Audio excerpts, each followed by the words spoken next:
If you've spoken with anybody who's bought a home recently, they may have mentioned buying points to get a lower interest rate. But what does that really mean?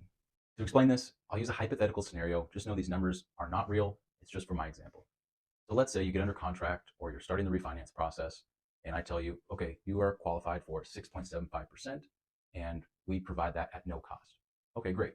What I'll also do is share with you the full rate sheet available for your loan scenario. And on that rate sheet, you might identify that 6.25% puts the mortgage payment right where you want it for your family's budget.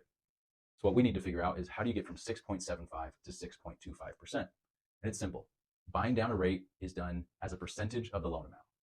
So in this case, let's just say from 6.7 to 6.25%, it costs 1% of your loan amount to buy down the rate.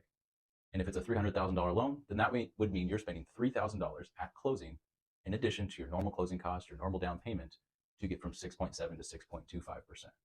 That might sound like a lot of money. And again, this is a hypothetical scenario. But what we look at is if you spend $3,000 now, how many months of the savings that you'll get with the 6.25% rate will it take to recuperate that $3,000 you spent? And maybe it only takes 2 years. And again, 2 years sounds like a long time. But how long will you be in the home? You'll be in the home 5 years, then you'll have savings for 3 of those years. So if you have an extra 3 grand right now, then you're going to profit later on after those initial 2 year recoupment period and be better off. One more thing to share here is that on the flip side of this, you can actually take a higher interest rate and the bank will give you a credit towards your closing costs.